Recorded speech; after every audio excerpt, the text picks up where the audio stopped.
Okay guys, as usual, let's first start off with the deck. The deck's length is about 38.5 inches and the width is a little bit over 10.5 inches. Now the clearance on this board is excellent. It's always good to have a big battery pack performance board that's a 2-in-1 with great clearance. You can hop off curbs, you can go off-roading, or even if your city has so much things in the road, you could just ride with a lot more confidence. I love hopping off of curbs, and when I have this much clearance, I have a lot of confidence. And when I have a lot of confidence, the riding experience is much better.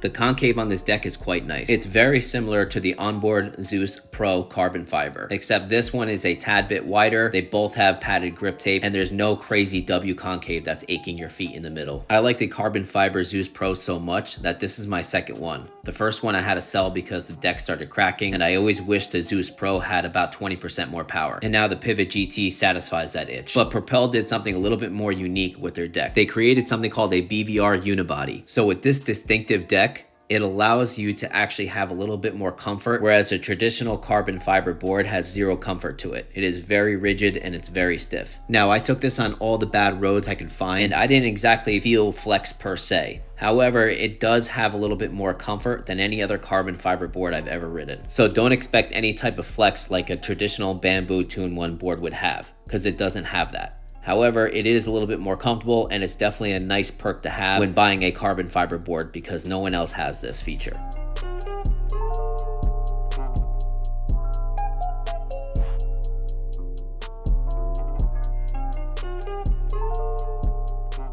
As for the wheels, now I am utilizing the old school Evolve 6-inch tires with Tynee 55T pulleys. Now, when you buy the board from the manufacturer, you'll get stock 6-inch Sunmate tires and you'll get metal pulley rims that are still 55T. Now, I think these metal hubs are awesome. I don't know any other manufacturer that's making such a cool metal pulley like this with a production 2-in-1 board that utilizes an 8mm axle. The only really nice hubs I've seen are really high-end brands that are either 10 or 12mm axles. Sunmate tires aren't exactly my favorite. I think they should have went with Hoda's, but as long as they're not unbalanced, they do the job.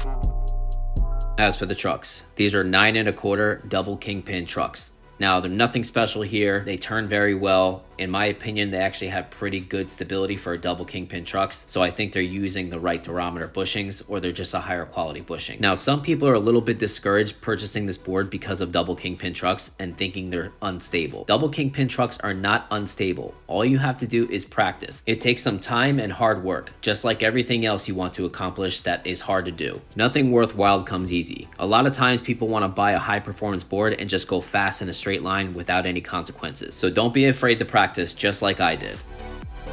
As for the motors, these are 6.3, 7.4 dual belt drive motors. I also love it when companies give a free bash guard. A free bash guard, in my opinion, is very important because when you want to utilize street wheels, the board will sit lower to the ground and you need to protect those motors. As for the ESC, the Propel Pivot GT is utilizing a customized FOC 70 amp ESC. Now that's a lot of power for this type of board, and they also have QR codes on the ESC to help you out with any service needs. What's also cool about the ESC is that you have access to replace the ESC on the bottom of the board with these bolts. Normally, if you want to replace an ESC, you have to take apart the enclosure, the grip tape, and remove about 12 to 15 bolts. With this, you have nice, easy access on the bottom. If you hold down the power button on the remote and then you kickstart the board will turn on.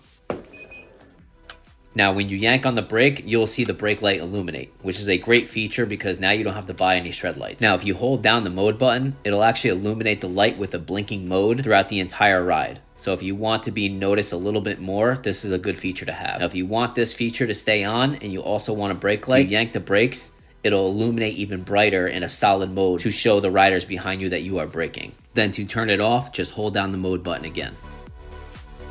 Now, I didn't go for the front headlights. I personally don't like the way they look. That's just my personal opinion. If you like them, great, go for them. I think they're a good bang for buck. I already have a bunch of shred lights, so I didn't go for it. But if you don't have any shred lights and you're going for this board, the wire's built in so you control the headlight from the actual remote. Now, I saw Scott Davies' review and he mentioned that there is a few millimeters of clearance from the headlight to the wheel, but I'm sorry, I just don't trust that when I'm carving.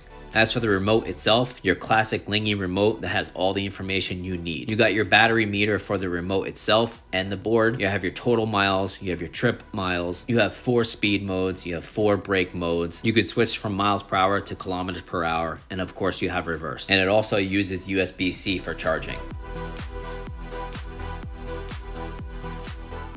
Okay guys, acceleration test, 55T, 6-inch. 1, 2, 3, go. Woo! Damn! Oh! Wow. That was very impressive. Okay, acceleration test, 55T. 1, 2, 3, go. Ooh! Nice! Woo! It's crazy. It hesitates for like the first half of a second and then it takes off. It's crazy. Okay guys, here we go. Giant hill test. Same hill we always use. The higher performance boards usually do like 27 to like 34 miles per hour up this hill. So I think this will do about 27, 28, give or take. All right, let's do it. Oh, damn. Holy shit, this thing is ripping up this hill. I'm throttled out though. Wow. Fucking easily went up that hill. Smooth as shit. Powerful. Alright, let's check the rider app. So just as I thought, a little over 27 miles per hour up the hill. It did it very smoothly, very easily, and it just will tackle any hill you throw at it. Okay, let's try out that mid-range power that you know I love. 20 miles per hour and punch it. 1, 2, 3, go. Nice. Then it dies out. Nice. So it punches at 20 miles per hour, but then it dies out kind of like the ace deck. You know, you reach that 29 mile per hour mark, that 28 mile per hour mark, and there's really not a lot of juice left. But it does punch from like 18 miles per hour to 20 miles per hour all the way up to 28, 29. It has got a lot of power throughout that gap. But after that, there's not much left. Okay guys, top speed test, 55T, 6-inch all-terrain, up a slight hill. Let's do it.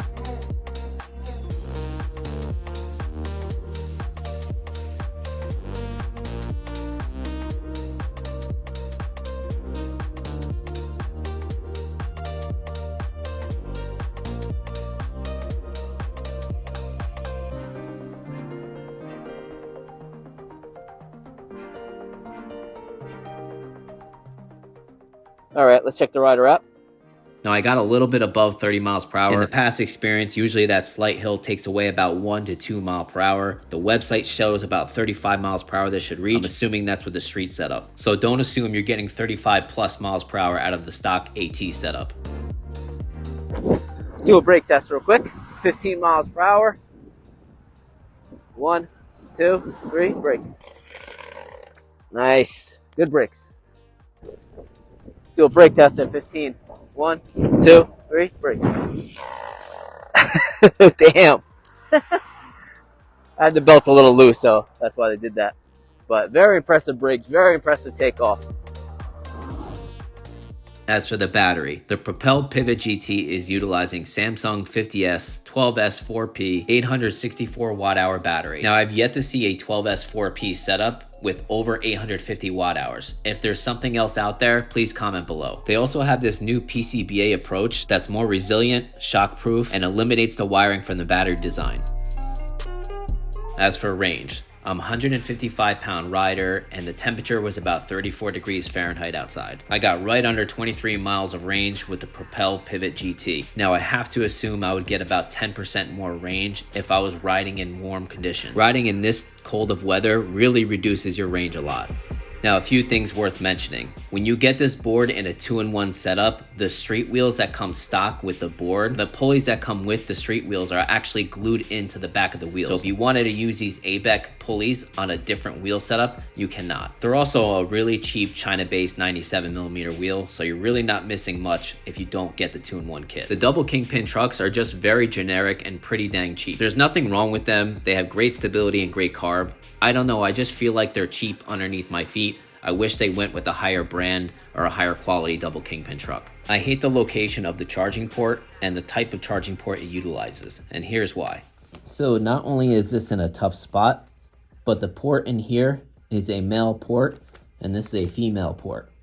So you have the 3 holes in here to line up with the prongs that are here.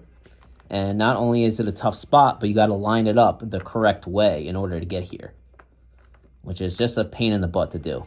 Now, this might sound kind of silly, but if you ride your board a lot, that means you're charging it a lot. And doing this over and over again is an absolute nuisance. I much prefer this single, effortless, easy, painless, single charging port that a lot of boards use.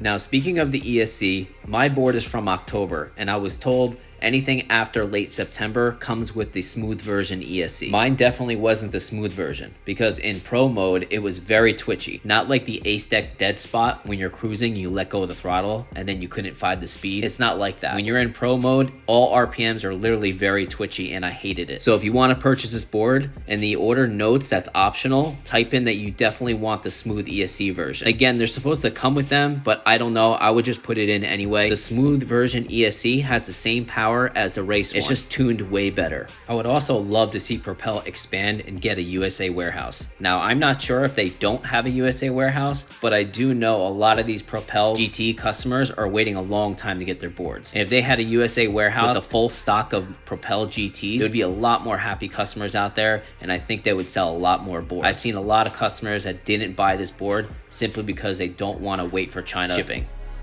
Final thoughts. Honestly, it's hard to recommend any other 2-in-1 board after having this board. Between the performance, its size, its good range, and most of all, its price. I honestly don't see any other reason to buy a different carbon fiber 2-in-1 board other than this. Carbon fiber meepo Hurricane is more weight, little less range, and a little less performance, and doesn't come standard with a rear tail light. Most of all, it's much more expensive. So if you are looking for a carbon fiber 2-in-1 board, you don't need a bamboo flex deck, and you don't need crazy amount of range like 35 plus miles with an all-terrain setup. I really can't think of a reason why you wouldn't buy this board and choose something else. With our discount code, the board comes under $1,100, which I think is by far the best value of any production 2-in-1 board out there. Now, if you're worried about bad customer service because the board comes from China, then don't sweat it, because they have an employee named Russell and he's all over the forums. He's always answering questions, helping people with their service needs. He is located in the United States, so if you're worried about bad service, if anything goes wrong with the board, you won't get ghosted like a lot of other China brands do. He will respond within a business day 100%.